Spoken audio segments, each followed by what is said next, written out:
Hello, everyone, and welcome. My name is Brad Ross, and I'm the Chief Communications Officer for the City of Toronto, and I'm very pleased to be your host for the City of Toronto's telephone town hall about the COVID-19 vaccination program for 5 to 11-year-old children.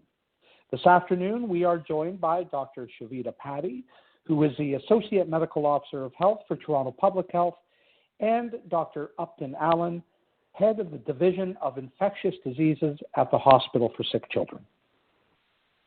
Before we start, the City of Toronto acknowledges that we are on the traditional territory of many nations, including the Mississaugas of the Credit, the Anishinaabe, the Chippewa, the Haudenosaunee, and the Wendat peoples, and is now home to many diverse First Nations, Inuit, and Métis peoples. The City also acknowledges that Toronto is covered by Treaty 13, signed with the Mississaugas of the Credit, and the Williams Treaties, signed with multiple Mississaugas and Chippewa bands. Thank you. At any point during this town hall, if you would like to be connected to the Provincial Vaccine Booking Center, you can press *0 to be transferred directly to the call center to book your child's vaccine appointment. Once you have booked your child's vaccine appointment, just stay on the line and you will be connected back into the telephone town hall. While you're waiting to speak to someone on the provincial booking line, you'll continue to hear this telephone town hall.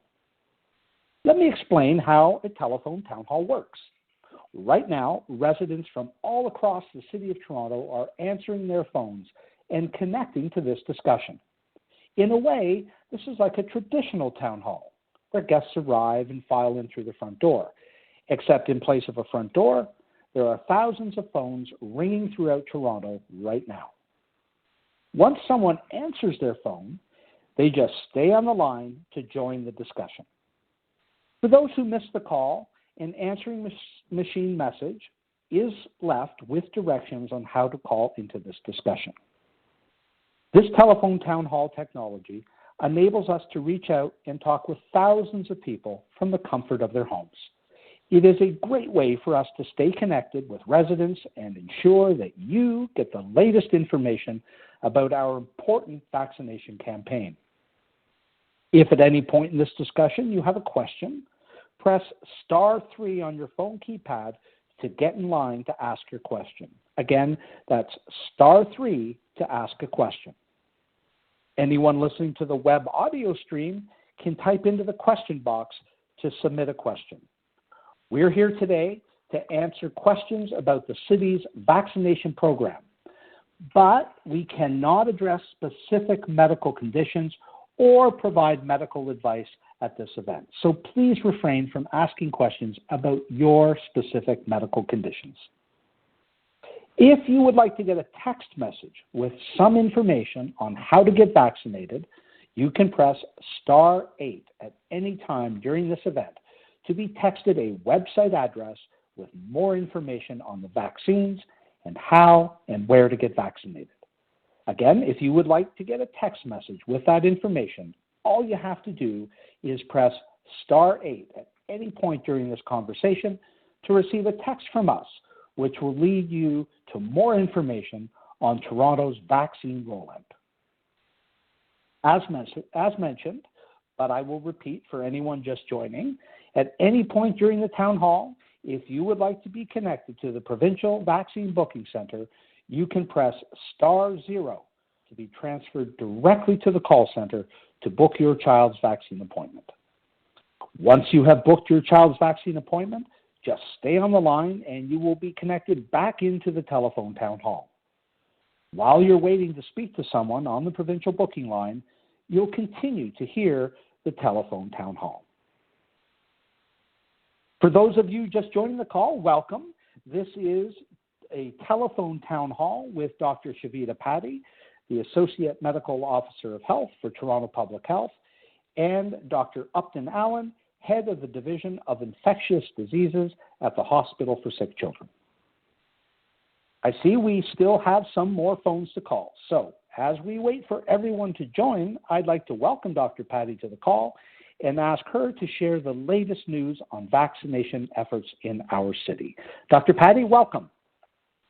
Thank you so much, Brad, and hello, everyone, and thank you so much for joining this town hall. Once again, my name is Dr. Shavita Paddy, and I'm an Associate Medical Officer of Health for Toronto Public Health.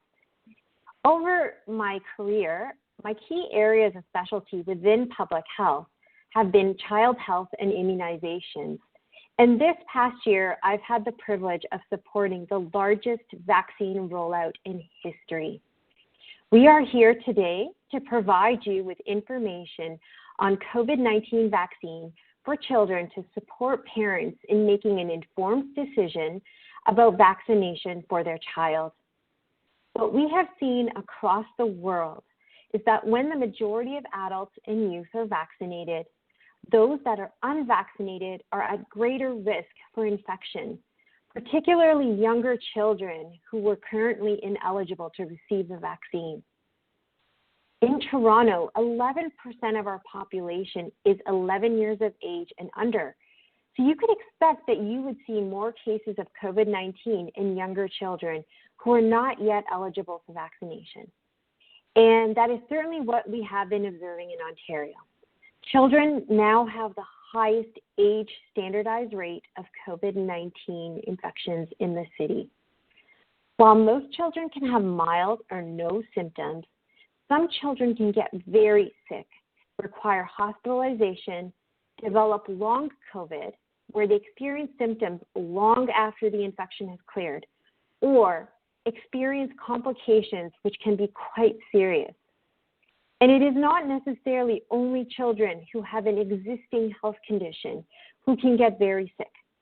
We actually can't predict very well which children will get very sick and which ones won't, which is all the more reason to protect all children, especially since we have a vaccine that is safe and effective.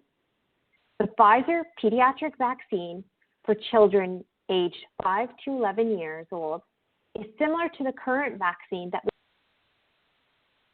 but the dosage has been reduced. It is 1/3 of the dose given to adults to youth. Clinical trial results showed this vaccine is very effective. Results showed that 90.7, so 90%, 0.7% efficacy in children aged 5 to 11 years of age. So what this means, if you were vaccinated, you had an almost 91% reduced risk of getting COVID-19 compared to a child who was unvaccinated. Side effects experienced by children were very similar to those experienced by adults. And these were usually mild and resolved within 1 to 3 days after immunization. To date, the pediatric clinical trials, there have been no cases of myocarditis or pericarditis occurring among the younger children.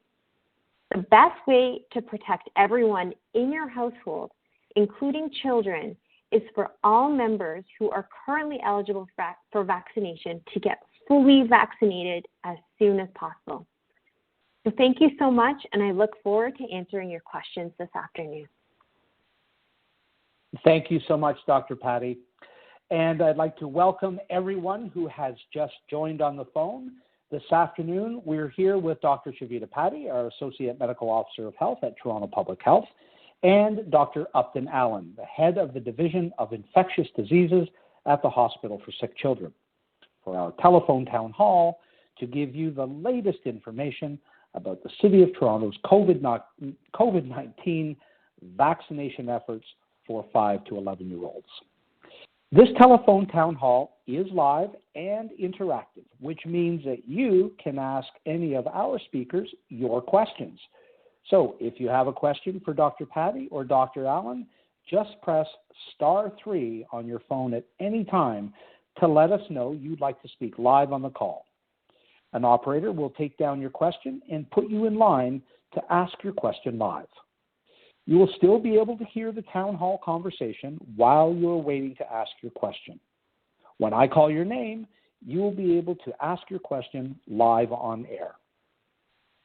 If you want to receive a text message with more information about how and where to get vaccinated, you can press *8 at any time during this event to receive that information by text message. For those listening on a landline, you'll be asked to key in a 10-digit phone number to receive a text message.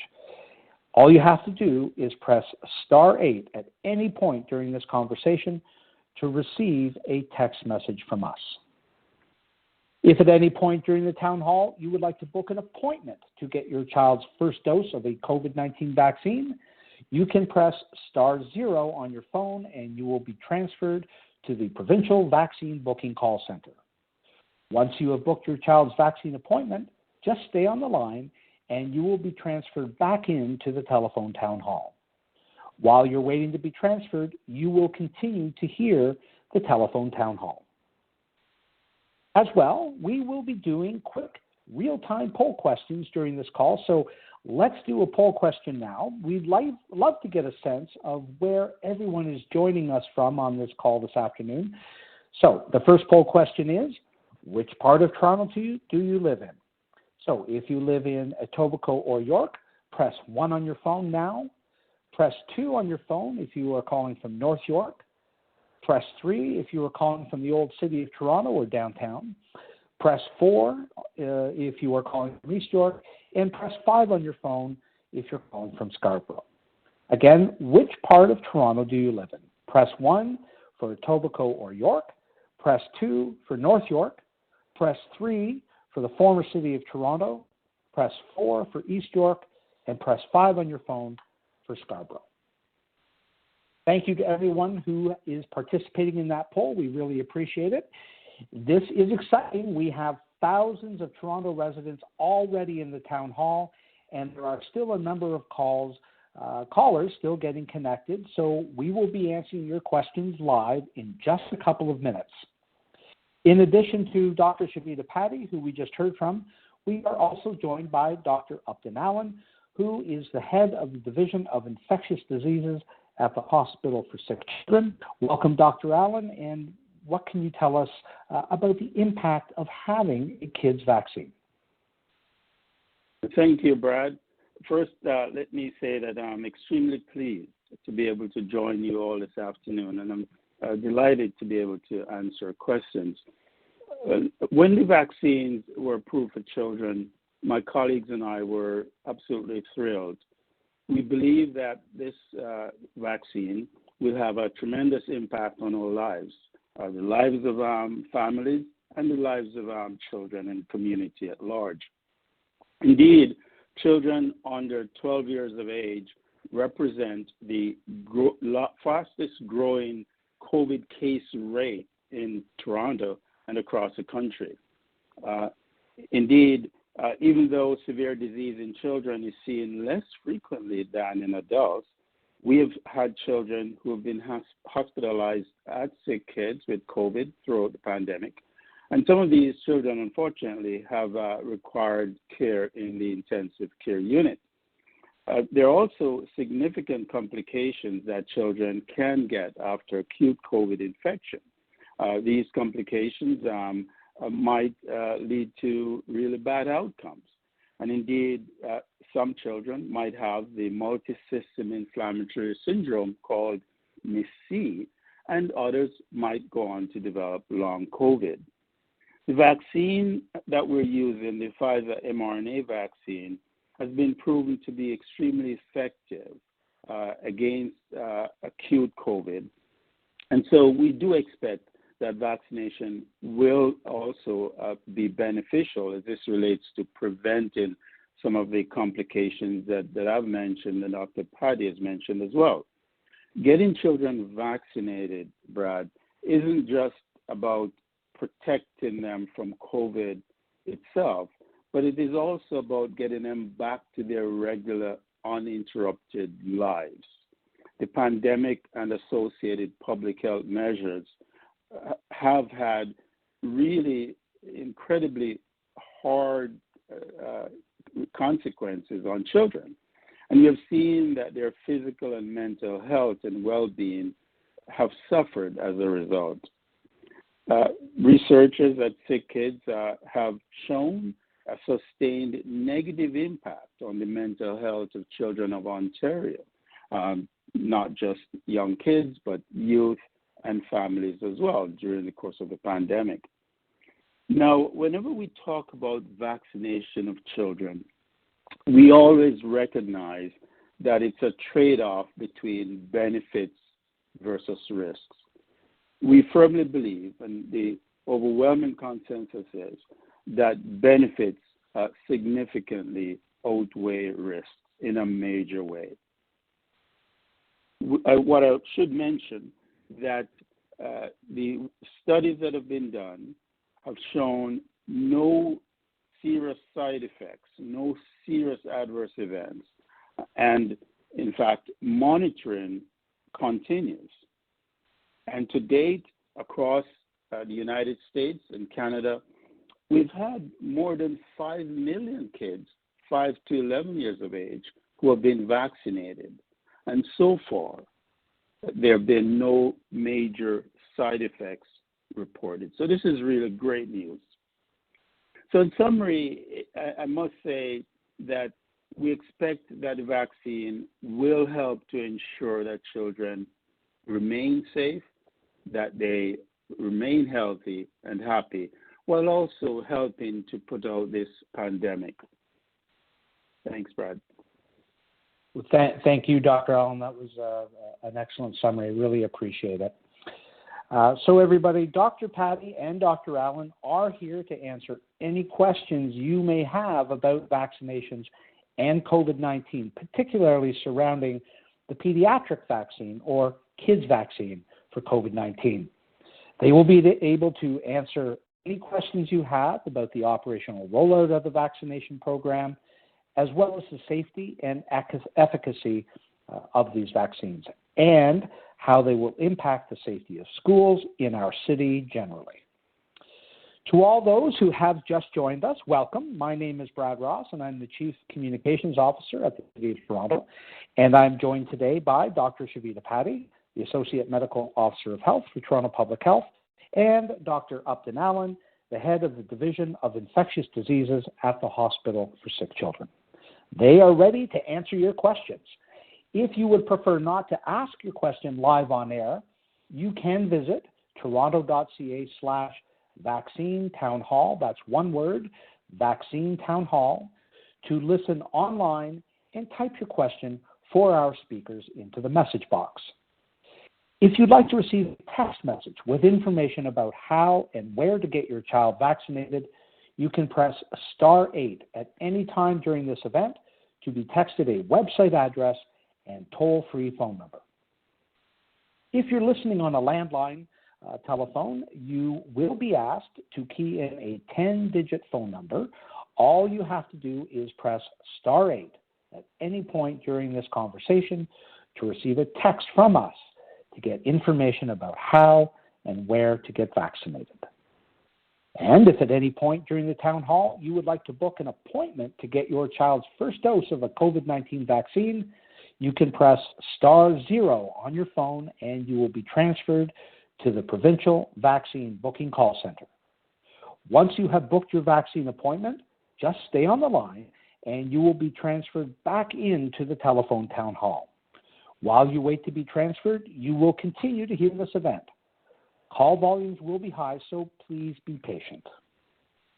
We have a number of questions from our callers now, so let's go to your questions right now. Please remember, if you would like to ask a question, just press *3 on your phone. An operator will take down your question and put you in the queue to ask your question live. If you would rather just leave a message or comment, you can do so at toronto.ca/vaccine town hall. That's toronto.ca/vaccine town hall. We are going to try to get to as many of your questions as we possibly can this afternoon, so please be patient with us. And we're going to go first to Suzanne, who is calling us from Etobicoke. Suzanne, welcome to this town hall, and please go ahead with your question. Thank you, and I am addressing Dr. Allen and Dr. Patty. Thank you very much for putting on this opportunity. My concern, of course, is primarily for healthy children. I understand that they are very limited to mild infection if they do get COVID. The majority have very little, if any, symptoms whatsoever. They are least likely to transmit COVID. And now we are coming out with a pediatric injection. This is an experimental drug, and I am very concerned for children and for their safety. You say there, Dr. Allen, that there is no, there has been no long-term effects. Just need to get to your question, Suzanne, if you could. There have been, you said, Dr. Allen, that you have had no long-term effects. You've only just released this injection. So you are, and absolutely there have been long-term effects in the teenage Suzanne, population. I'm going to have to, sorry, Suzanne, we've got lots of questions. So I am asking, would you stop interrupting, please? Well, I am asking why it is even necessary for children, and I would appreciate if you let me finish my sentence. Thank you for the question, Suzanne. Thank you. Dr. Allen, please go ahead. So, Brad, let me just mention what I have said, that to date, we have seen no major side effects from the vaccines in the clinical trials and in the surveillance so far. Now, with respect to the benefits of the vaccine, let's focus on the benefit side, and then we'll talk about the risk side. Benefits can be categorized into two. One, the direct beneficial effect on children, including kids who are otherwise quite healthy. That some kids who are otherwise quite healthy might get COVID, and overwhelmingly we do agree the illness tends to be mild, but there are some who can have really bad outcomes. So we can't predict which ones have good outcomes and which ones have bad outcomes. In addition to that, we know that kids might get this a condition called multisystem inflammatory syndrome in children, MIS-C. And then there are the consequences of long COVID, which is still being accurately defined among children. It might well be more prevalent than we think it is, simply because it's much easier to detect signals of long COVID in an adult. For example, it's easier to say to an adult, for an adult to say to you, I'm having brain fog. But can you imagine trying to assess that in a 3-year-old or a 5-year-old? That can be challenging. The second category of benefit, Brad, relates to the impact on disease transmission potentially by reducing the number of symptomatic cases of COVID in settings such as schools, within the homes where vulnerable family members might be living, and the community at large will have an overall beneficial effect on children, their lives in schools and home and in the community. So that's on the benefit side. But we do recognize that, vaccines, like all medications, even the ones that have been well studied, like these vaccines have been well studied, do have side effects. The main side effect that we're seeing so far, in fact, it can be categorized as the pericarditis and the myocarditis signals that are associated. These are the pericarditis is the inflammation of the sac in which your heart sits, and the myocarditis is inflammation of the heart muscle. The good thing is that this is overwhelmingly mild when it occurs. And the second thing is that it is very rare.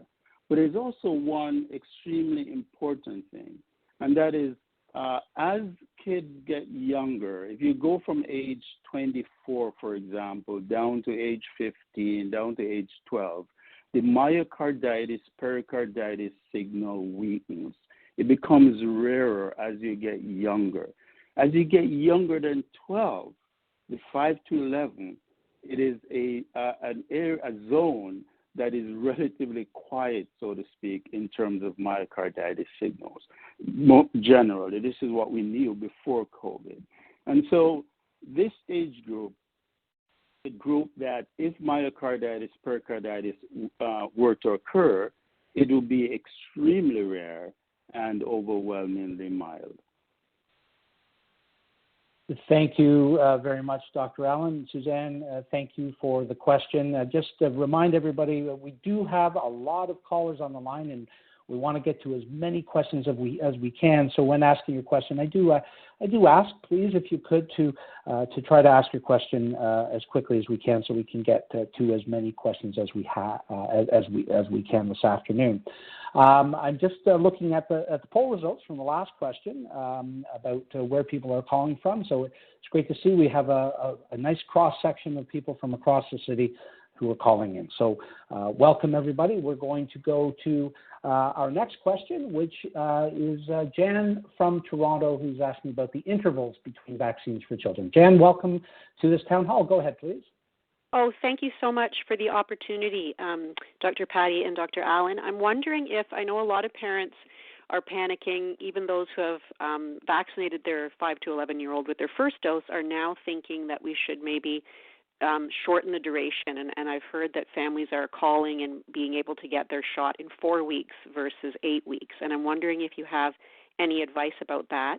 And I'm also wondering, I also have an older daughter who is in the 12 to 17 group, and I'm wondering when you recommend those children have a booster shot.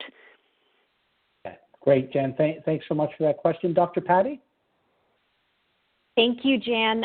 This is a hot question, and I actually hear this regularly, so thank you so much for raising it.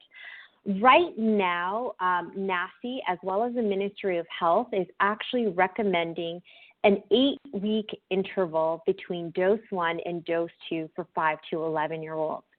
And there's a few reasons why we'd like to keep this dose interval longer than the 4-week or the 21 days you may have heard of. If you keep it at an 8-week interval, it gives your immune system more time to develop a more robust antibody response. And this antibody response, studies show, will last longer. So we recommend that if possible, to still stick to that 8-week dose interval. We recognize that, some individuals, they may have certain circumstances in their lives where the child may need to get the dose earlier, and that's always important to have a conversation with your healthcare provider as to what is best for your child. But really, we're recommending the 8-week dose interval. It also helps reduce, as you heard Dr. Allen mention, some of the potential side effects. It helps reduce the side effects too if you spread the doses out further. In regards to your second question, this is a great question as well. For 12 to 17-year-olds, at this point in time, Health Canada, as well as NACI, the National Advisory Committee on Immunization, has not come out with a recommendation for a booster dose at this point in time.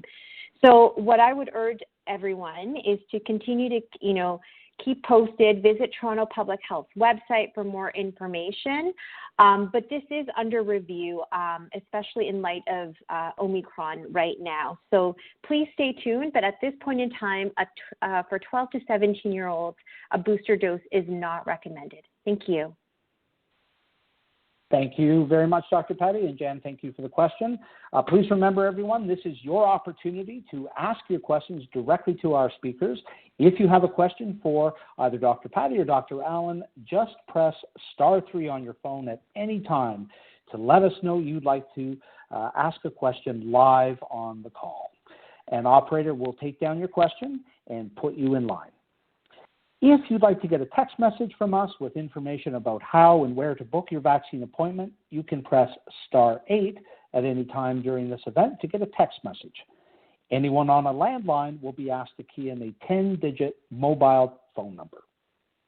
If at any point during the town hall you would like to book an appointment to get your first dose of a COVID-19 vaccine, you can press *0 on your phone and you will be transferred to the Provincial Vaccine Booking Call Center.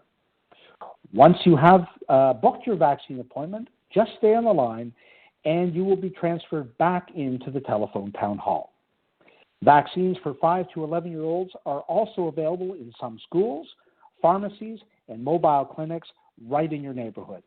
You can also visit our website at toronto.ca/COVID-19 for more information. If you don't want everyone to hear your comments, you can enter your question at toronto.ca/vaccine town hall. So we're going to go and take another question now. And this one is from, I'm just going through here, from Danielle, who has a question online, and it reads, currently we need to wait at least 8 weeks between the pediatric doses of the COVID vaccine. Given the surging rates of infection right now, will we be able to decrease the time between pediatric doses as some municipalities already have? And perhaps I'll ask Dr. Allen if he could address that particular question. No, thank you very much. It's a really great question, and I think one of the key points that Dr. Patty mentioned is that this issue of the interval is still being discussed. It's still being reviewed. There is a good case to be made for shortening the interval in certain circumstances. These circumstances might include children living in socially dense situations, kids in indigenous communities, for example. So there are discussions that are happening as we speak. And so the bottom line is that we need to just wait a little bit longer, a few more days perhaps, until the situation is clarified.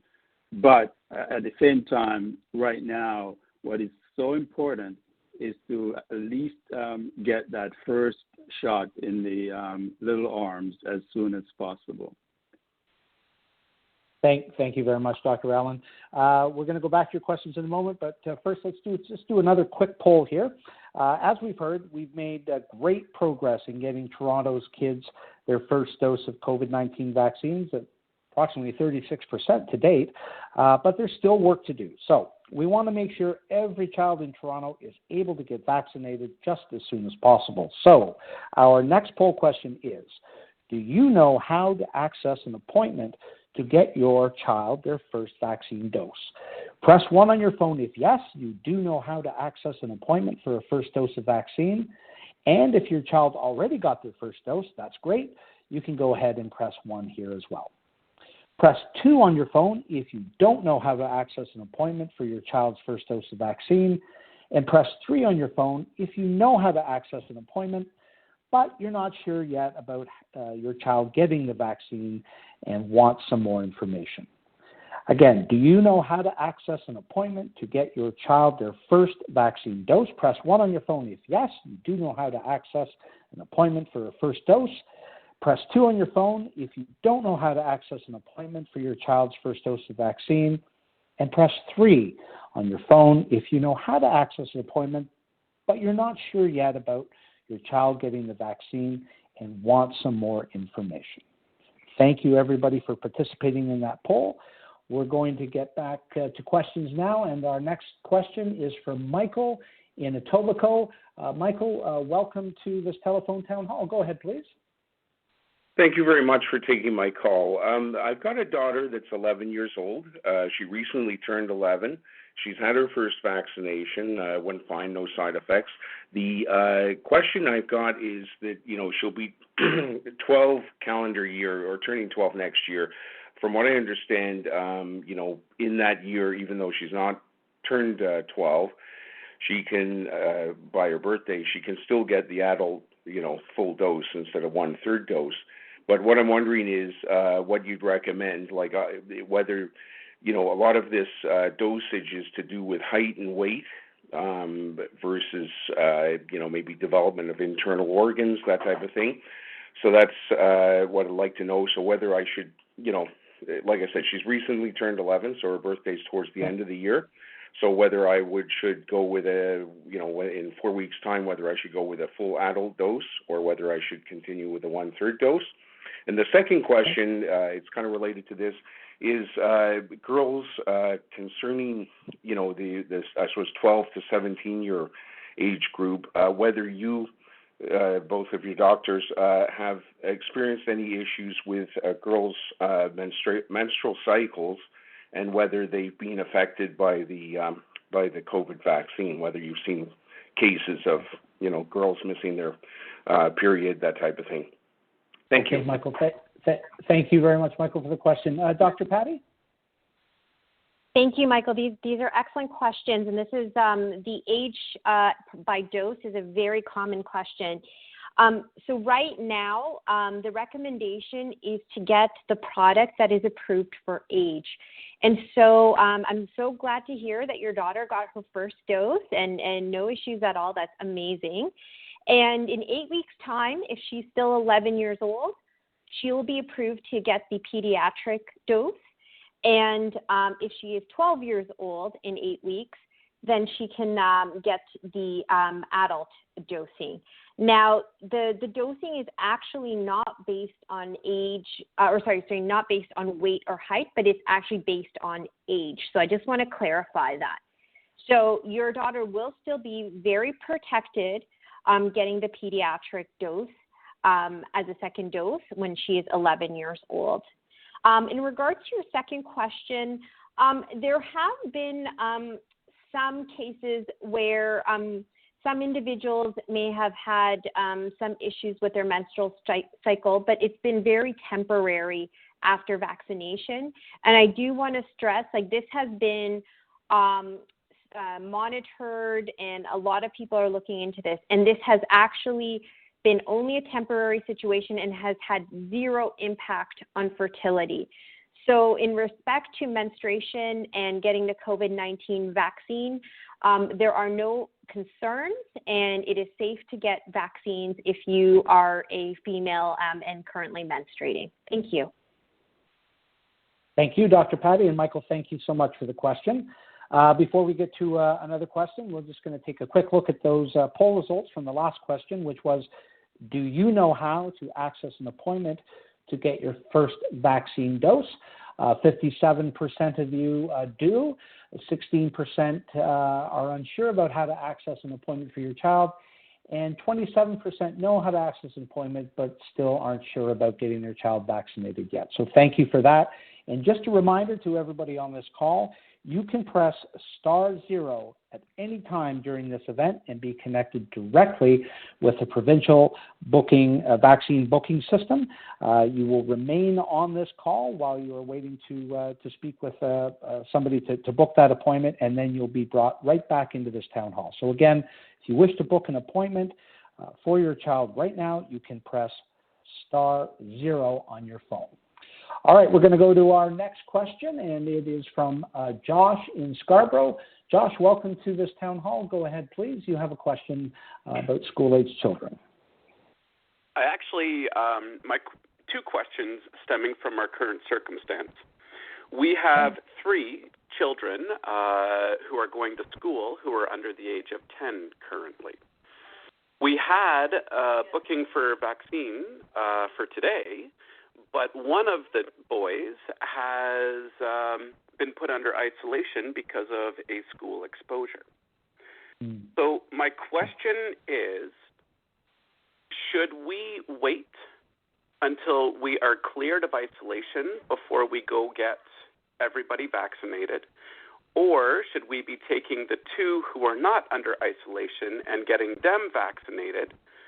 Or should we also be bringing the one who is under isolation to be vaccinated at this time? And just wondering what is the safest choice to make. Right. Okay, Josh, thank you for that. A bit of a complicated situation for sure. Maybe Dr. Allen can help clarify for us. Dr. Allen? Yeah, I know it's a great question. And sorry, Josh, that your child has to be in isolation. The person who is in isolation has to remain in isolation, and then once they're out of isolation, then they can be vaccinated. But for the ones that are not in isolation, I would suggest taking those to get vaccinated as soon as possible. Okay, great. Well, thank you for that, Dr. Allen, and Josh, thank you so much for the question. Best of luck to you. We're going to go to our next question, which is coming from Melinda in Toronto, inquiring about boosters for 5 to 11-year-olds. Welcome to this telephone town hall, Melinda. Go ahead, you're live. Hi, thank you for taking my call. I guess the question that I had was inadvertently answered in regards. My question was basically, at this point in time, do we foresee boosters for 5 to 11-year-olds? Yeah. Okay. Yeah. No, it's an important question, and so one that we should continue to reiterate as much as we can. So perhaps Dr. Patty, you can address that question for Melinda. Yes. Thank you so much, Melinda. You know, it's just I just want to take us a step back and just how remarkable this year has been, and how much how rapid we move with the science, and we're in one of those phases right now with the advent of Omicron. And so in addition to learning more about Omicron and how it responds to the current primary series of vaccines, so the first 2 doses, we are starting to learn about the impact an additional booster will have in enhancing protection. So at this point in time, you know, as you quite correctly asserted, you know, a booster dose is not approved by Health Canada or NACI for this age group, but we are currently monitoring the situation in real time. And as soon as we get more scientific evidence and proof that a booster dose would be helpful in protecting against the Omicron strain and enhancing antibodies in general, I'm sure Health Canada will review those studies and give that approval. So please stay tuned and you know, keep going to Toronto Public Health and other appropriate websites that have the correct information and to get your updates. So thank you so much, Melinda. Thank you, Dr. Patty. Yes, Melinda, thank you. And for those on the call, you know, good sources of information are really important, credible sources of information, and toronto.ca/COVID-19 is just one of those sources. We're going to go to our next caller. That is Francis from North York. Francis, welcome to this town hall. Go ahead, please. Yes, thank you for taking my call. My question is, as a grandparents who have just received their booster, what is the safest recommendation to interact with children under 5? My granddaughter is 3 and attends daycare and cannot get a vaccine. And the second question is, when do you anticipate this age group to be eligible for vaccines? Sure. Okay, Francis, thank you so much for that call. Dr. Allen? Yeah, sure. No, those are really great questions. Let me deal with the second one first, and that is, when will the under 5 be eligible for vaccines? We don't know yet, but we do know that the research is being done. You know, I'm pleased that at Sick Kids we are participating in such studies. So hopefully, sometime during the first quarter of next year, we'll have enough information. In the case of the Pfizer vaccine studies that are being done, the dose that is being used for the kids under 5 is even a smaller dose than what is being used in 5 to 11. So stay tuned, but we do expect that sometime perhaps during the first quarter of next year, we'll have a vaccine for the younger group. With respect to interacting with family members in general, including those who have not been vaccinated, I think the best thing to do is to try to reduce the density of your social connections. And as you've heard, the guidance that has come from public health is to really try to reduce the number of individuals with whom you're interacting. Clearly, if individuals are having symptoms, then you shouldn't be around them. But one just needs to be aware of the fact that there is Omicron out there. We still have to interact with our loved ones, and hopefully the fact that you've been vaccinated would reduce the chances that you would have severe outcomes from COVID if you did get infected. But it would be good to speak to your other family members to ensure that they themselves are thinning out the density, so to speak, of their social networks. Thank you, Dr. Alan. Francis, thank you for the question. We're going to go to an online question now. This one is from Imad, who's asking, given the size and developmental differences in children 5 years old versus 11 years old, how come they both get the same dose? And maybe Dr. Allen, given your role at Sick Kids, you can address this one as well.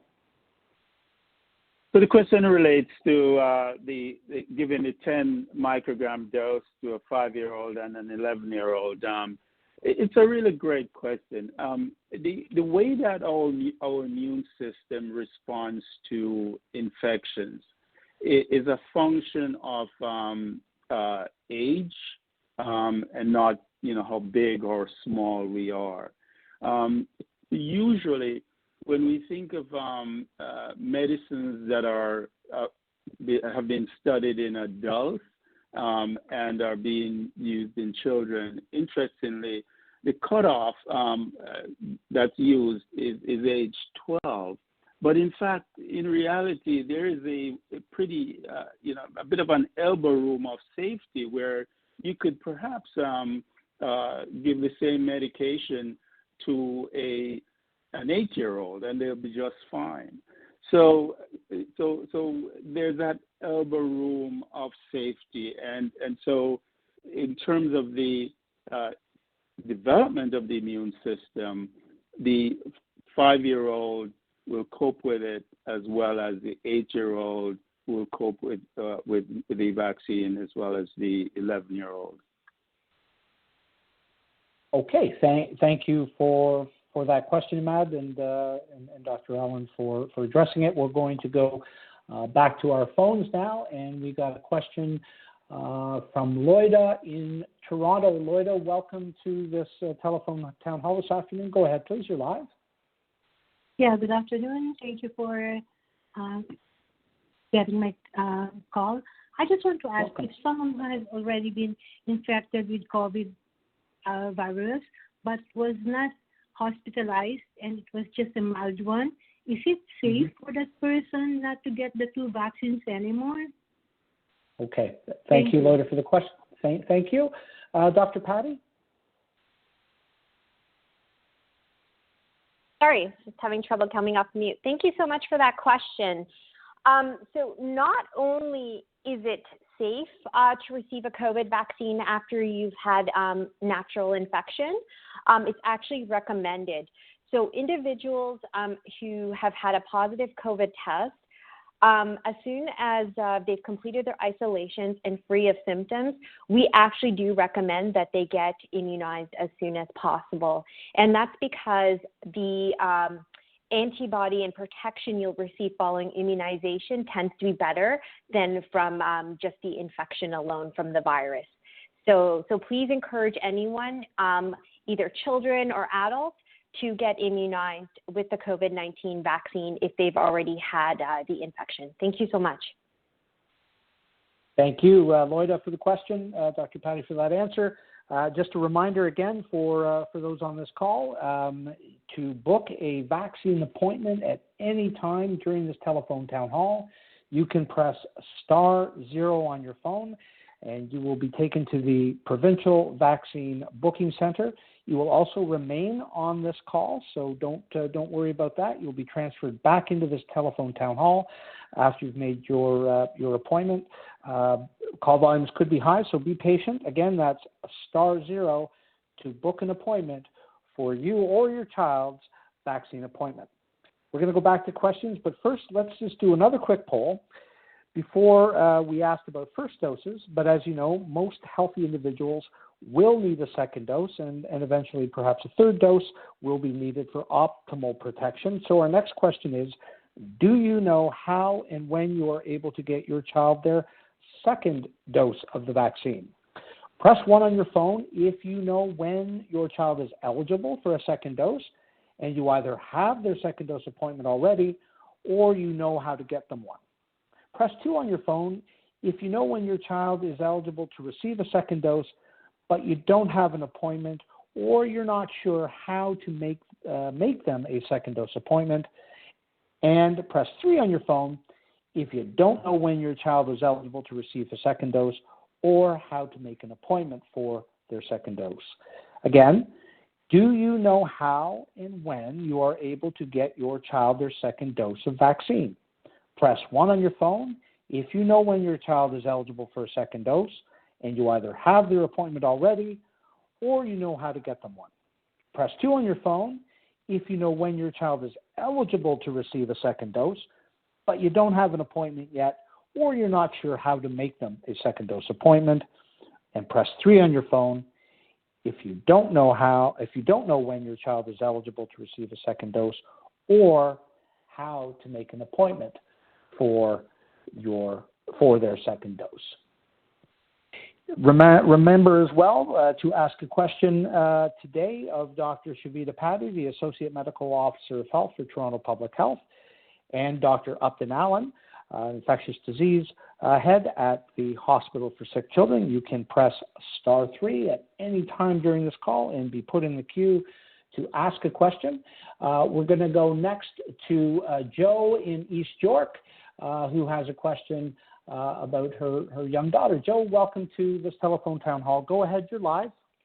Hi, thank you again for taking questions and working with local citizens to dispel some of the myths and provide great information. Francis was very helpful, and Francis asked the question that I was going to ask, so why don't I ask another one?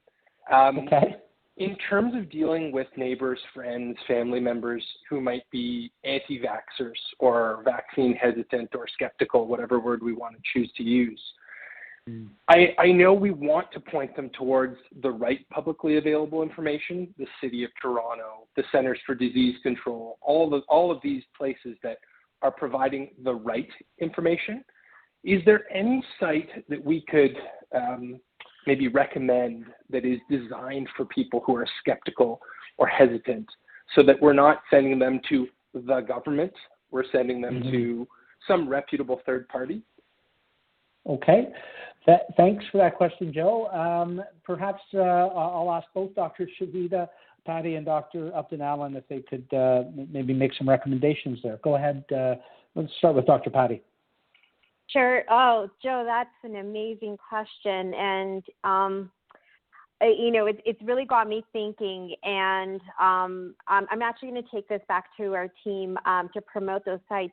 One thing I would recommend is we both have the Sick Kids Hotline as well as VaxFax, which are actually independent we run hotlines where people can call in to get good information and to have their questions answered, and it has nothing to do with the government. These are actually physicians and nurses who are available. I'm gonna ponder a bit more on this, and I'll hand it to Dr. Allen. But please keep posted through our social media and our webpage to see if we can respond to this. Thanks so much. Thanks, Dr. Paddy. Dr. Allen?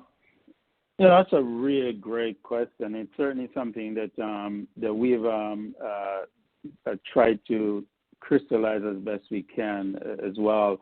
I do agree with everything that Dr. Paddy has indicated. I think it's really important to try to identify trusted sources. Dr. Patty's mentioned a few. I'll also mention About Kids Health. That's Sick Kids. That's About Kids Health. But in addition to that, most of the hospitals will have some mechanism by which you can actually access information.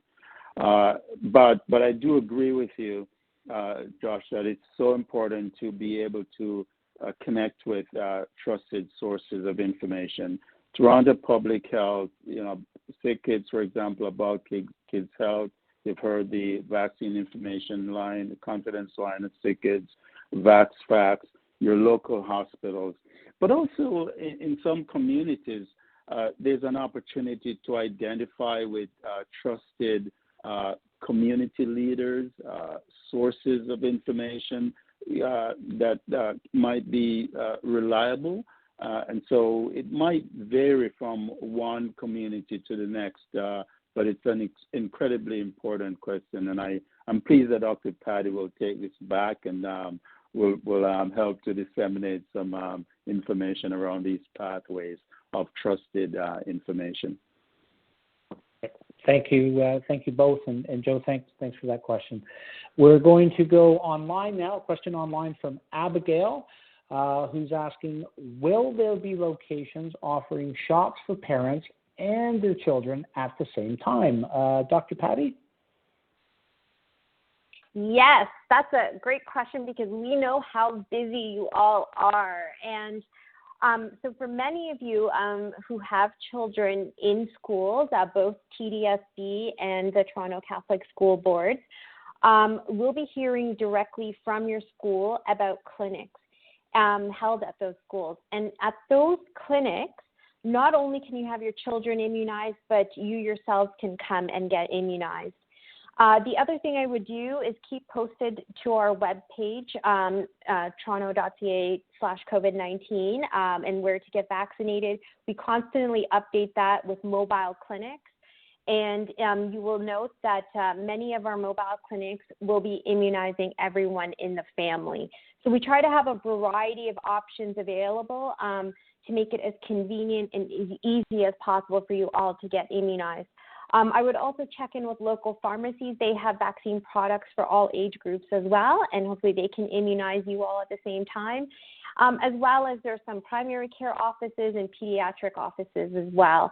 And lastly, many of our hospital partners, we know, for example, Humber River Hospital, their mass vaccination clinic is actually on a walk-in basis, so you might be able to bring the whole family there as well. So thank you, and I'm so glad you're making the effort to get everyone vaccinated.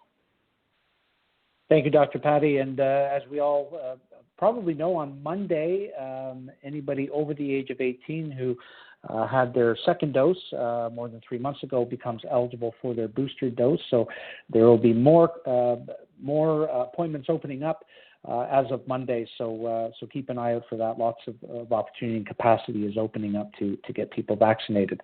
We're going to go next to the phones, and John from Toronto has a question about the transmissibility of the Omicron variant of concern. John, welcome. Go ahead. You're live. Yes, hello. Dr. Fauci has stated that the present vaccines offer quite a bit of protection, and there are journalistic stories that in small parties of people that are fully vaccinated are still, half of them are getting the virus. I spoke with someone very level-headed yesterday who told me that has happened in Toronto to some people that he knew. So what I'm wondering is, now I don't know what the situation was regarding masking. They very well may not have been masked. I don't know. So I would like your what you know about transmissibility, because the evidence out there is very poor in terms of what everybody's been able to read. Now, I realize you cannot give a definitive answer, but an educated guess, I'm sure, would be regarded as valuable by everyone. Does the vaccines protect you, and to what degree? Thank you, John, very much for that question. I'm going to ask Dr. Patty, our Associate Medical Officer of Health from Toronto Public Health, to address that one. Thank you so much, John. We are in interesting times right now. We have this new variant upon us, Omicron. This is what I can tell you about it. It is extremely transmissible. It's actually 7 times what I've seen and heard, 7 times more transmissible than the Delta variant, which was the previous variant and was previously the dominant variant in Toronto and in Ontario. So what we know is it is extremely transmissible, which is why we've actually seen this extreme rise in case counts in Ontario. And this is why our Chief Medical Officer of Health for the province actually came out with further restrictions to keep everyone safe. So in regards to Omicron, this is what we are recommending. So for everyone to get vaccinated with all of their doses as soon as possible. We know that the vaccines offer some level of protection. We're still trying to find out how well it protects against Omicron, but it's one of the best things we can do to protect ourselves right now. That's number one. Number 2 is to limit our social contacts and gatherings right now. I know it's the holiday season. You can blame me as the messenger, but unfortunately, this is the situation we're in right now. Especially, we need to protect our older population and medically vulnerable. So please limit your gatherings. If you are going into closed spaces, please wear a triple layer mask and try to limit your time in enclosed spaces such as grocery stores and retail outlets. And then, of course, it goes back to washing your hands, staying home if you're sick, and trying to lead the healthiest life as possible. So these are the things we can do right now to protect ourselves against Omicron as we learn more about this variant. So thanks so much, and please stay tuned. Thank you, John, for that question, Dr. Patty, for addressing it. We're going to go to an online question now. This one is from Amy. Amy asks, my child is turning 5 in February of 2022 and wondering if the COVID vaccine would interfere with other regular vaccines. My child received their last regular vaccine in September of 2021. Dr. Allen? Yeah, no, that's a really great question. Before addressing that, let me just comment on the previous question, because I think I just wanted to add to that. Yeah, I know people often think, well, you know, I took a vaccine, I got my 2 or 3 doses, and yet I got infected. But it's also important to remember that when we use vaccines, as we are using them now in the context of a pandemic, we're aiming at 3 or 4 outcomes. Number 1 is that you don't want anyone, if they got infected, to die. Number 2, you don't want them to have severe illness and end up in hospitals. And number 3, preferably, you don't want them to have any infection at all that, symptomatic and, being spread to others. And of course, you might still potentially get mild infection. So the key point, at least one of the key points, is that even with Omicron, the hope and the expectation is that the vaccines might not be perfect in preventing mild or asymptomatic infection. So one still has to do all the public health measures to help to reduce transmission. But the hope and the expectation is that the vaccines will be beneficial in preventing severe disease and mortality. So that I think is important as we try to put things in perspective. Now, with respect to what's your question again? So thank you. Yeah, Amy was asking, her child turns 5 in February and is wondering if this COVID vaccine would interfere with other regular vaccines. That's right. Yeah, the answer is no, they wouldn't. And in terms of the science of it, to be honest with you, if you did give both the COVID vaccines and regular childhood vaccines at the same time, in terms of the science of it, there wouldn't be any interaction at all, interference. The issue has more to do with giving two vaccines at the same time and having side effects and trying to figure out which one caused what. And it's for that reason why NACI and the Canadian Pediatric Society and others in Canada have suggested a 2-week interval between the COVID vaccines and the regular vaccines. But they would not interfere with each other at all. Right. Okay, good. Thank you, Dr. Allen. Amy, thanks so much for the question.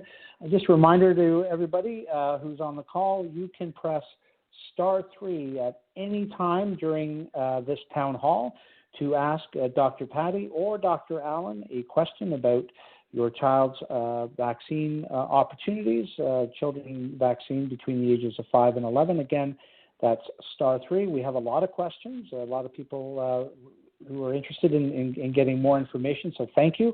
We will get to as many of those questions as we possibly can. We're going to go next to Sean in Etobicoke asking about potential side effects. Sean, go ahead, please. You're live. Oh, looks like we just lost Sean. I'm sorry about that, Sean. I don't know if that was something I did, but let's go to Mary in Willowdale. Mary, you have a question about accelerating second doses. Go ahead. Yes, thank you for answering my call. I have heard the doctor's responses to the previous callers about the 8-week interval for 5 to 11-year-olds. What I'm puzzled with is if Health Canada approved a 3-week interval and NACI has recommended an 8-week interval based on the experience with adults, if I was an unvaccinated adult now, and I would be told, get your first shot now, and in 3 weeks, go get your second shot. Why does that kind of mentality not apply to the 5 to 11-year-olds? As Dr. Allen said, this is one of the biggest groups that is picking this up. The volume of cases is increasing as we come towards Christmas and the New Year. And if kids return to school after that, we'll be sending one-shot kids into an environment that is flooded with the Omicron variant. So could you please let me know what you would recommend that parents do? Thank you very much, Mary, for that call. Dr. Allen? Yeah, I think it's a really important point. The key issue, though, is that discussions are happening with respect to the timing of that second dose in Ontario.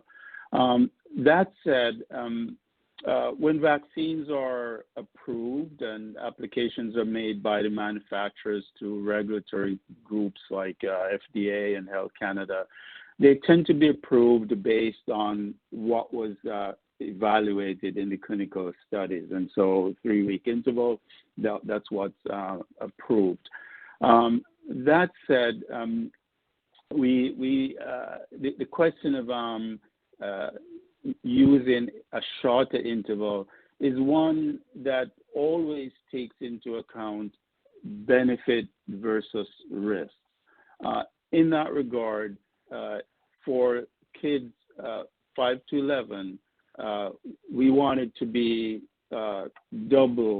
triply sure that a 3-week interval would not be associated with any type of bad safety signal. So that's one point. In addition to the antibody responses and the immune responses more generally.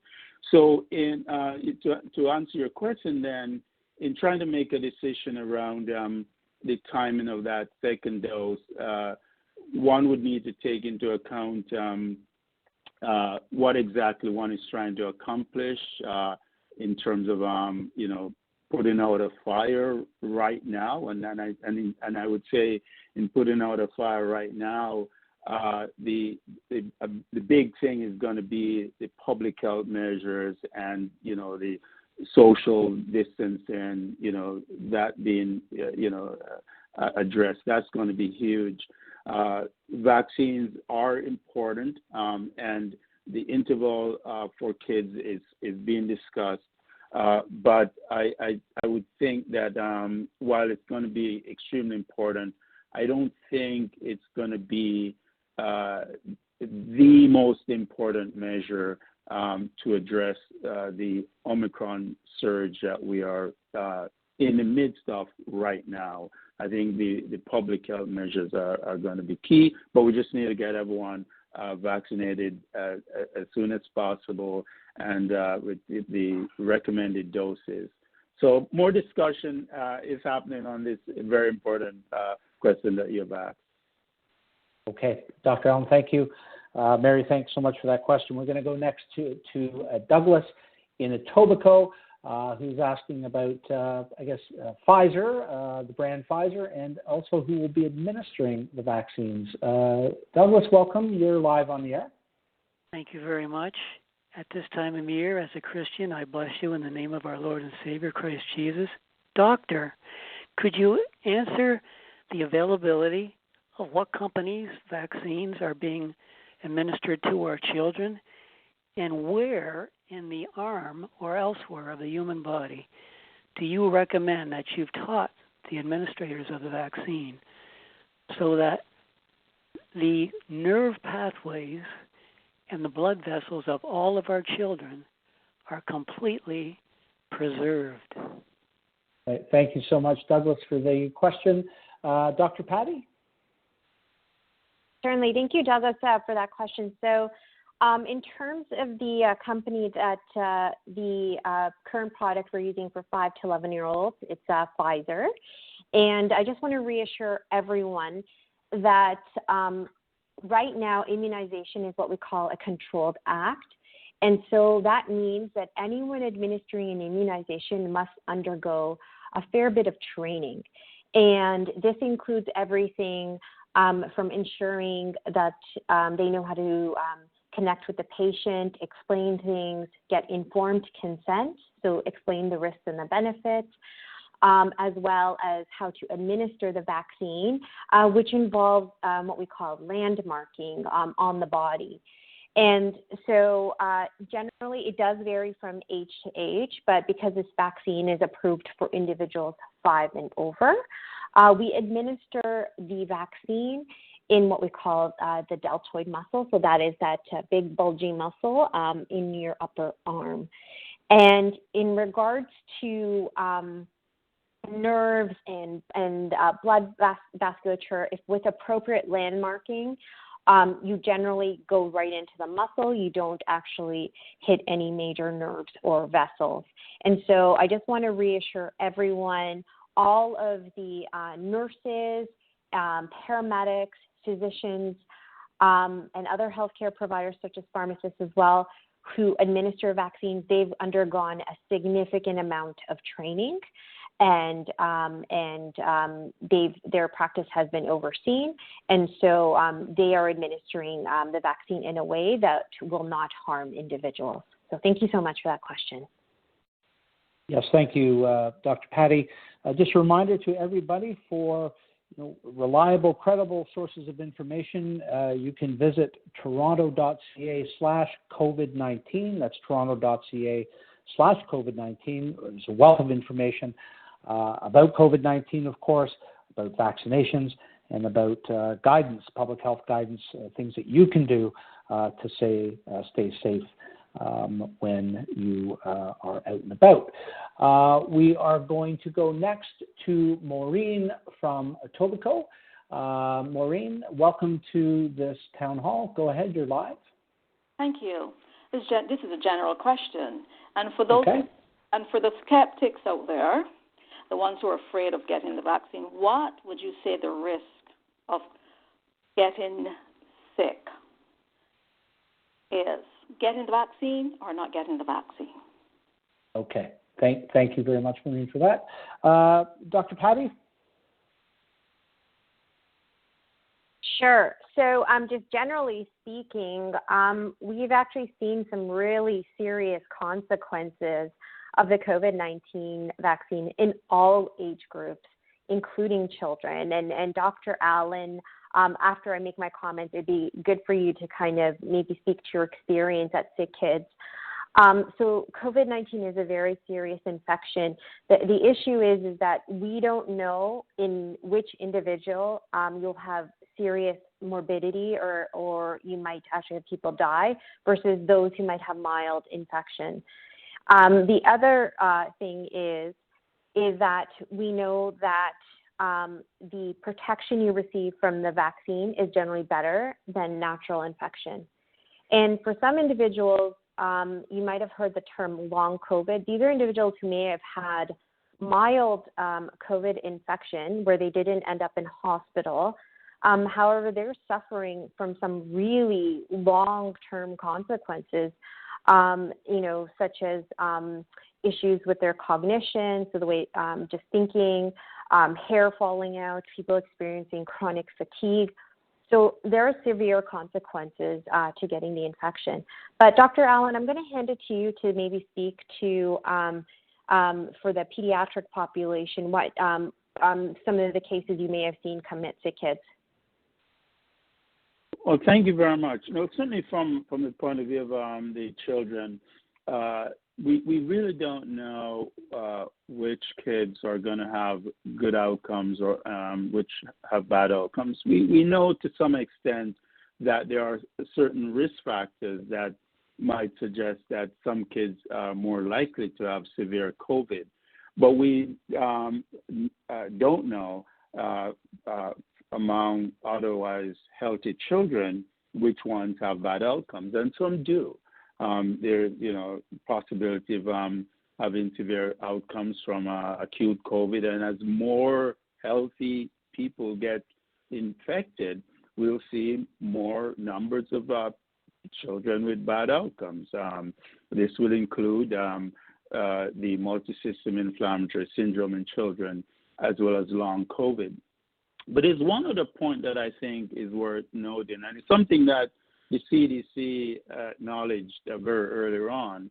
There's no question that the mRNA vaccines have been associated with this pericarditis, myocarditis signal, inflammation of the heart muscle and the inflammation of the sac in which your heart sits.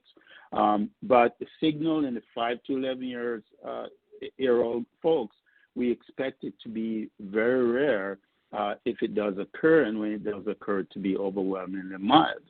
But when we balance that against the risk of these same entities, myocarditis, for example, from COVID, it is 16 times greater, 16 times higher risk of myocarditis from COVID itself than from the vaccine.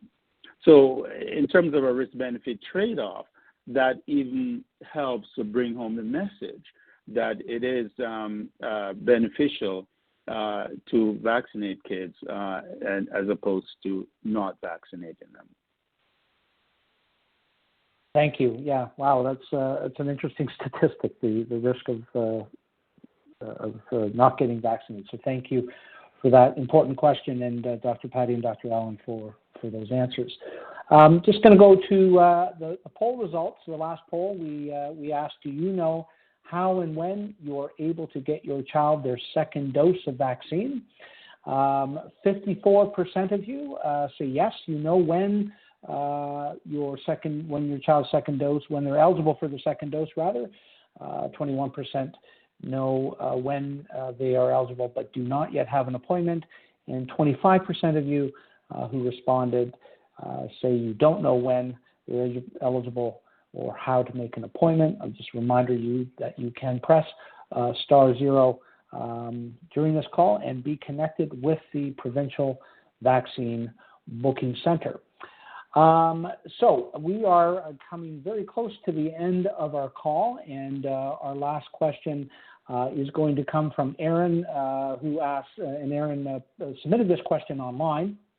And Aaron's question is it safe for children with one dose of the vaccine to visit their fully vaccinated grandparents this Christmas? A really important question.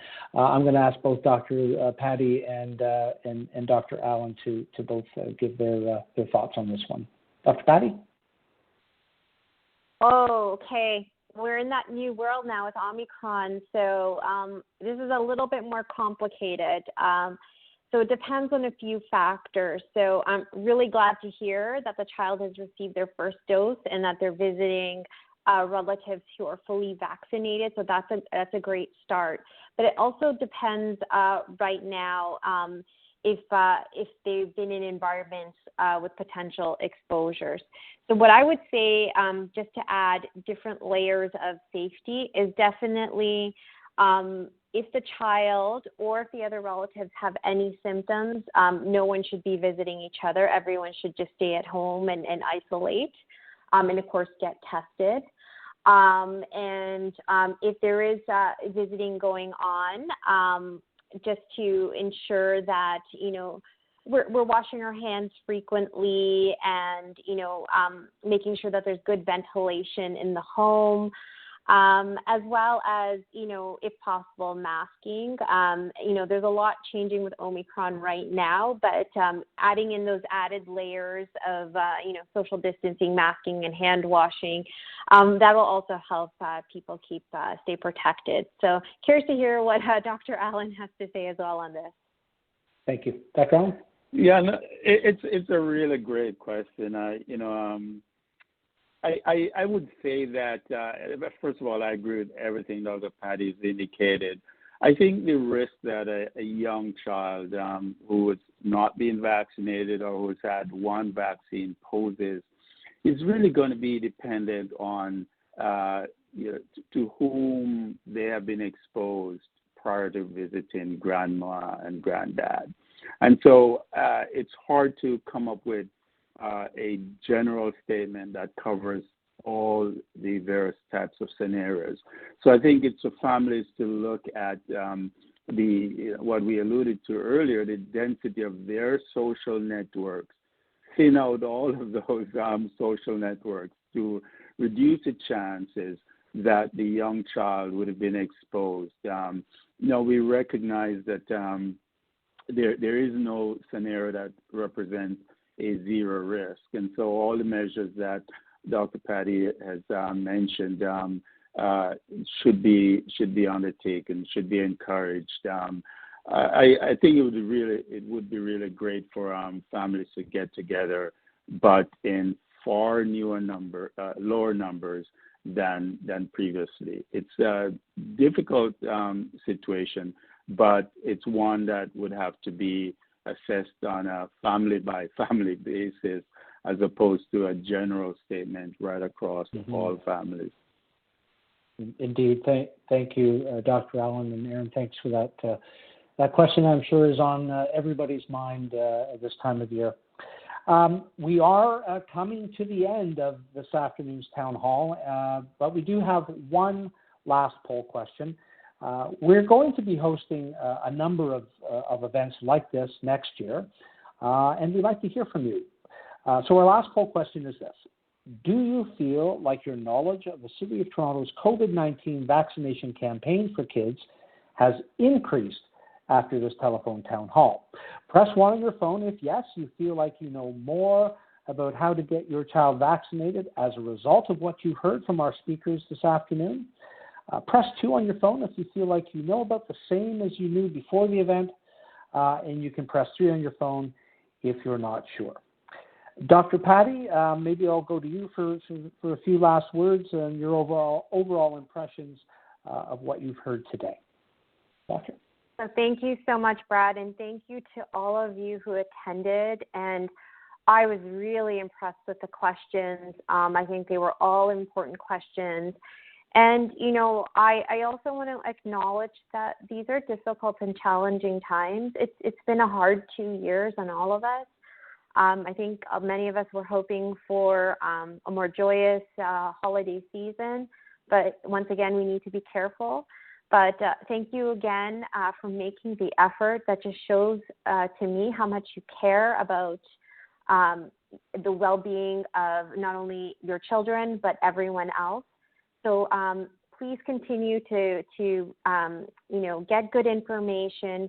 Please make the effort to get vaccinated, and please continue with all the other measures to keep yourselves and your family protected. So I wish you all happy holidays and good health.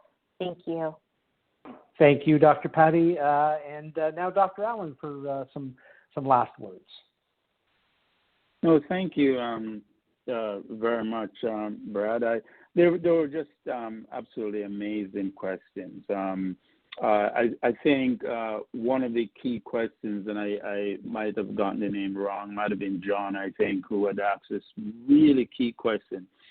Where do we get accurate information from? And I think it's going to be so important for Toronto Public Health and others to help us to access the various pathways of accurate information. We've mentioned some key sources about kids' health at Sick Kids, the Vaccine Confidence Line, VaxFax, Toronto Public Health, City of Toronto. That's going to be so important moving forward. And finally, Brad, when we use vaccines, it's a trade-off in terms of risk versus benefits. I really do believe that the benefits outweigh risk significantly. And the vaccines need help. And the help that they need include the wonderful advice coming from people like Dr. Patty, the public health guidance, coupled with vaccination. That's what's going to get us through this pandemic. Thank you. Thank you, Dr. Allen. Dr. Patty, thank you as well. Really appreciate you taking time this afternoon to share your knowledge and expertise with people of Toronto and those who've called in, those who've been listening. If for those of you who have pressed *0 to transfer to the provincial booking line and haven't been able to get a hold of them yet, I'm going to share with you the phone number that you can dial after this event is over.